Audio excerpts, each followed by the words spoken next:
Last month, the last month America lost jobs was the month before I came to office. And the question is, I want to make it clear, how and why did we make such progress? We did it by fundamentally changing the economic policy of this country.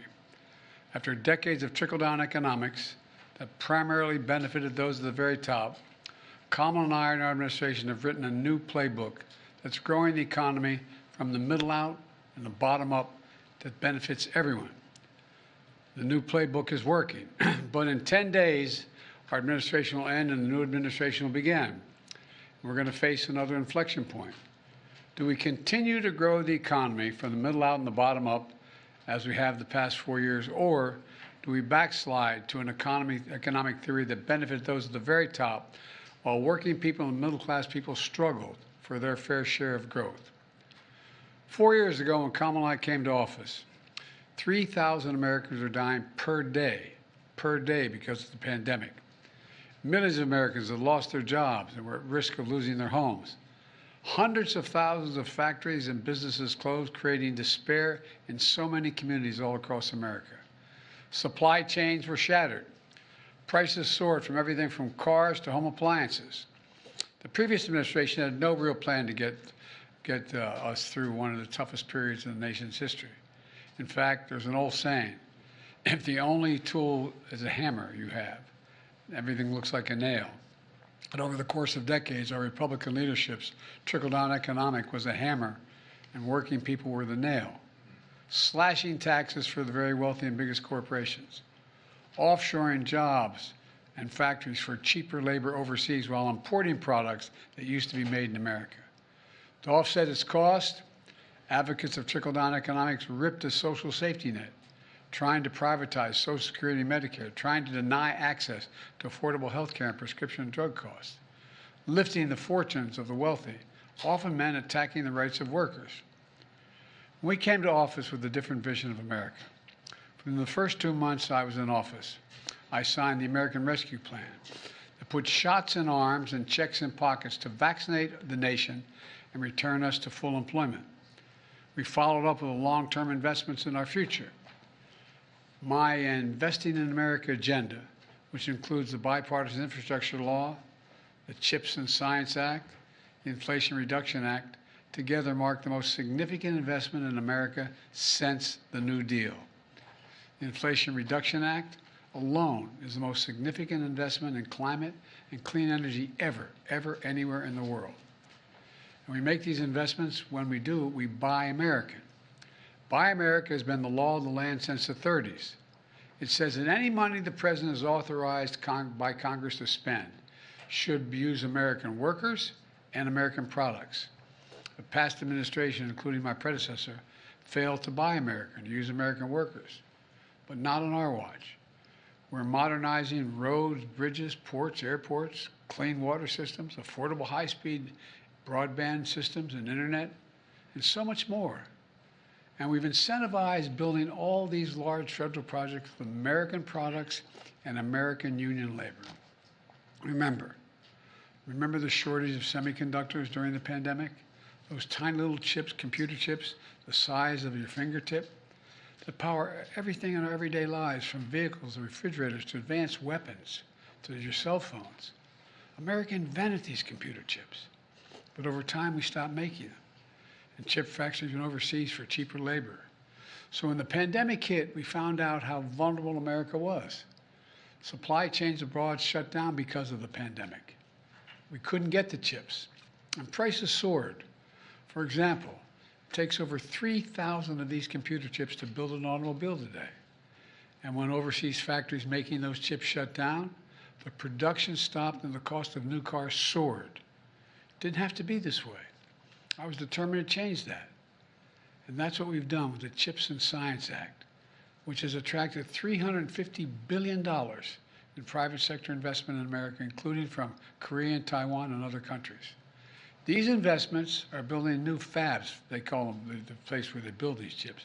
New fabs, massive chip factories, the size of several football fields, on fields of dream all across America, creating so far 125,000 jobs on the construction side of this, which will ultimately create tens of thousands more jobs, tens of thousands. These jobs in these quote-called fabs are paying over $100,000 a year, and you don't need a college degree.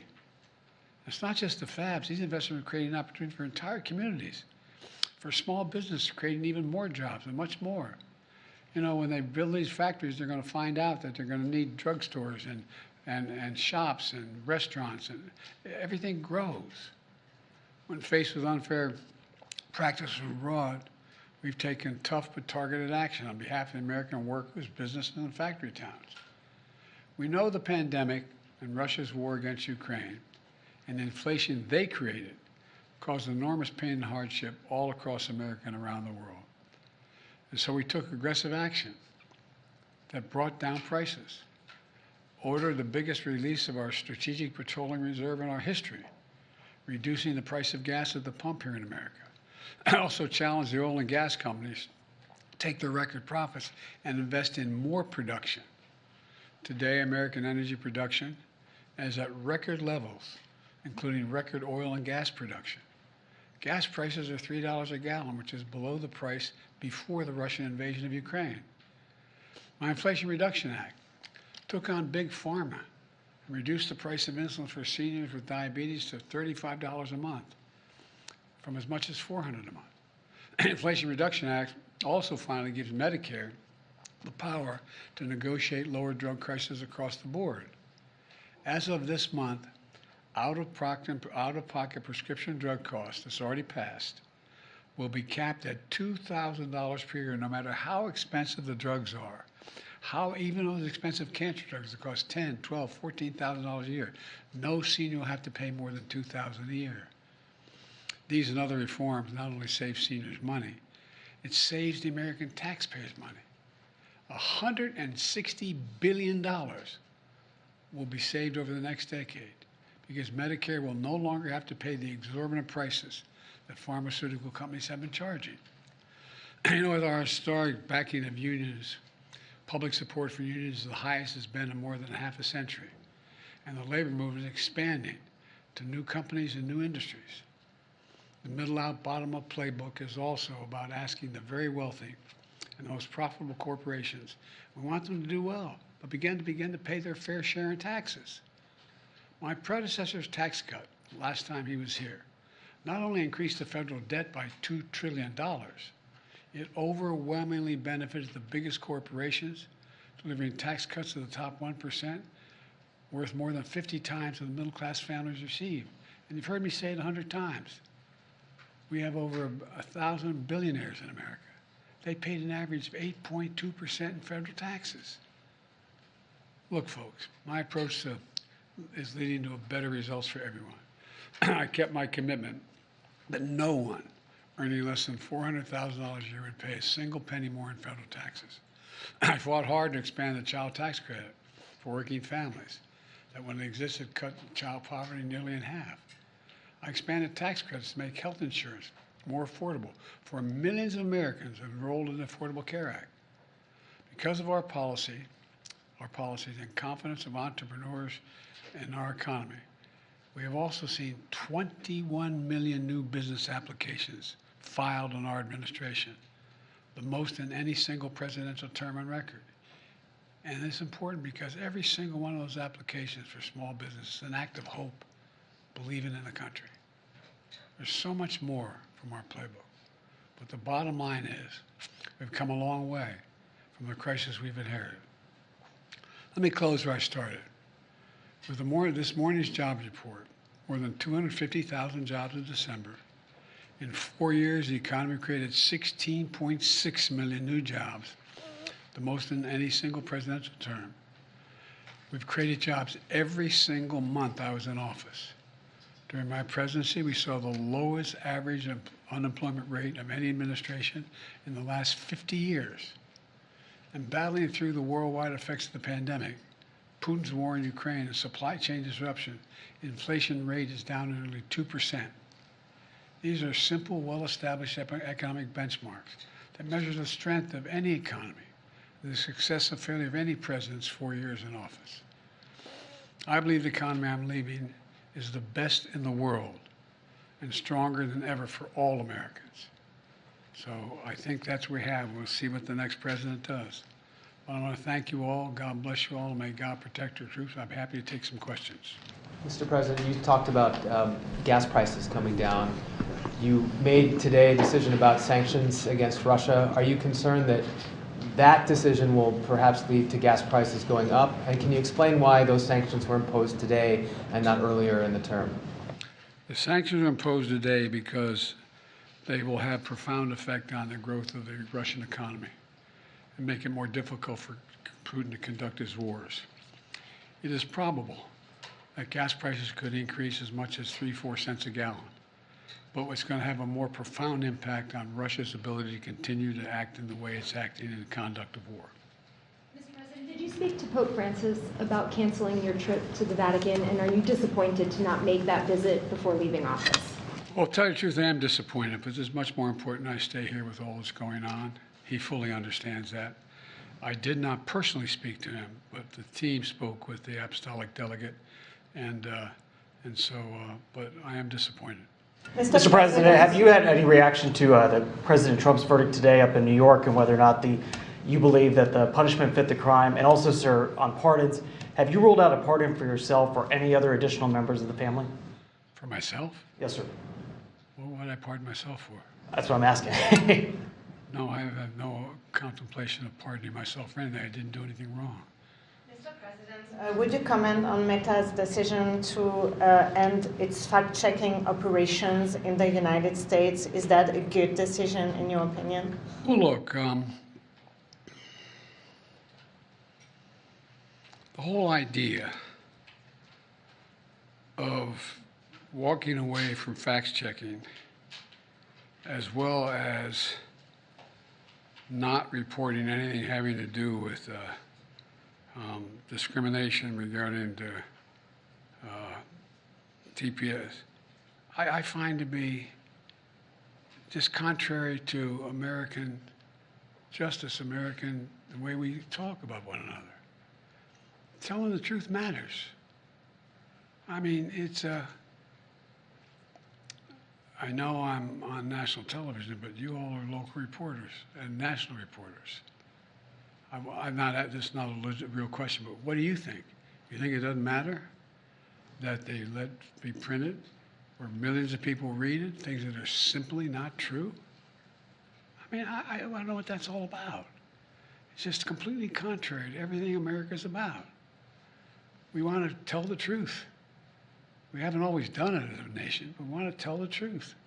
And the idea that, a billionaire can buy something and say, by the way, from this point on, anyway, I think it's really shameful. Mr. President, do you regret your decision to run for re-election? Do you think that made it easier for your predecessor to now become your successor? I don't think so. I think I would have beaten Trump, could have beaten Trump, and I think that Kamala could have beaten Trump, would have beaten Trump. It wasn't about, I thought it was important to unify the party. And when the party was worried about whether or not I was going to be able to move, I thought even though I thought I could win again, I thought it was better to unify the party. And it was the greatest honor in my life to be President of the United States, but I didn't want to be one who caused a party that wasn't unified to lose an election. And that's why I stepped aside, but I was confident she could win. You think she should run again? What your assessment is of how long Ukraine can last without further aid? In fact, your administration marks the end of American provision for their. Well, I had a long talk with Zelensky today. And I think that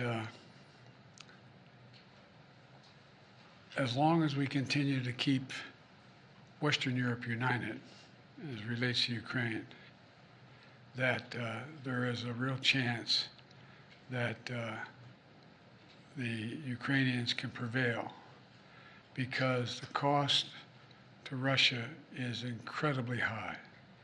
Over 600-some thousand dead or wounded. The Koreans they brought in is having high mortality rates as well.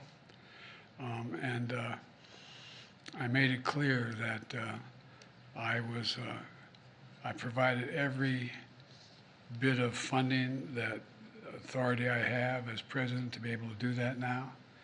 And I know that there are a significant number of Democrats and Republicans on the Hill who think we should continue to support Ukraine. It is my hope and expectation they'll speak up and not agree to President if Trump decides to cut off funding for Ukraine. Did President-elect's position on that conflict influence your decision to enact the oil and other sanctions on Russia today? In other words, put more pressure on Russia at a point where the President-elect appears to be driving them to the table? The truth of the matter is, but if those other conditions didn't exist, it would have had an impact. I already decided that Putin's in tough shape right now. And I think it's really important that he not have any breathing room to continue to do the god-awful things he's continuing to do. And as I said, he's got his own problems economically, significant problems economically, as well as politically at home. And so I decided to do everything I possibly could within my power and authority to give Ukraine every advantage it could have to be able to sustain support for an independent Ukraine. You said Vice President Harris would be able to beat, you said Vice President Harris had a good shot to beat Trump. Do you think she should run again in 4 years? I think that's a decision. I think she's competent to run again in 4 years. That'll be a decision for her to make.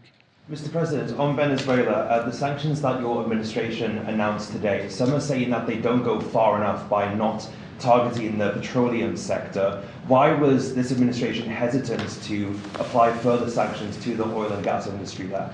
That's still being investigated in terms of what impact it would have and whether or not it would just be replaced by Iran or any other country. So it matters what would happen afterwards.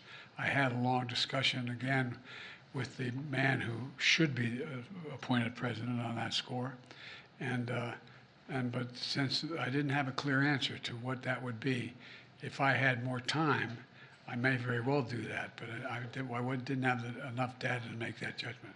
If I could also ask about Havana syndrome.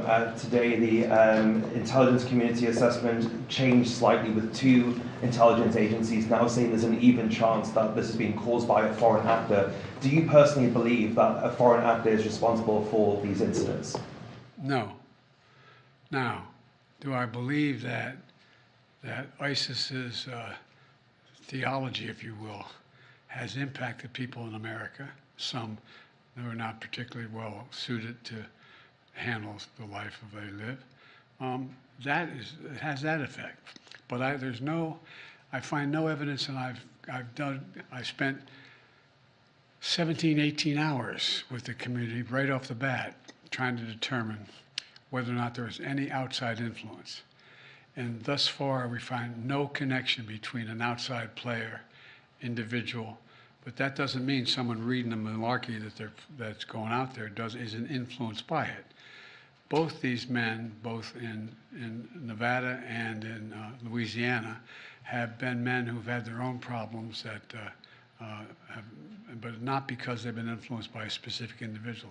Sorry, so my question was on Havana syndrome, not Nevada, sorry. On the Havana syndrome, the intelligence community today, part of their assessment changed, saying that there is now an even chance that the Havana syndrome cases and incidents, there's a foreign actor potentially behind them. Do you agree with that assessment? I don't have the full brief on that right now. I'm not going to comment on that. Do you have an update on Austin Tice in Syria and whether or not he's...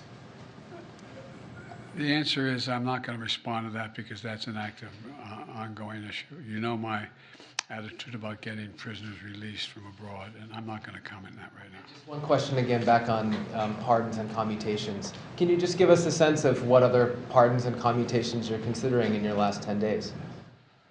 Well, the answer is no, because 2 things. One is that it depends on some of the language and expectations that Trump broadcast in the last couple days here as to what he's going to do. the idea that he would punish people for not adhering to what he thinks should be policies related to his well-being is outrageous. But there's still consideration of some folks, nothing but no decision. Thanks, Have everybody. you talked about what kind of post-presidency? Have you decided what kind of role will you have post-presidency, sir? Do you plan to speak out after you leave Washington, or are you going to follow kind of more of the Bush model, where you're kind of out of sight, out of mind? I'm not going to be out of sight or out of mind. Thank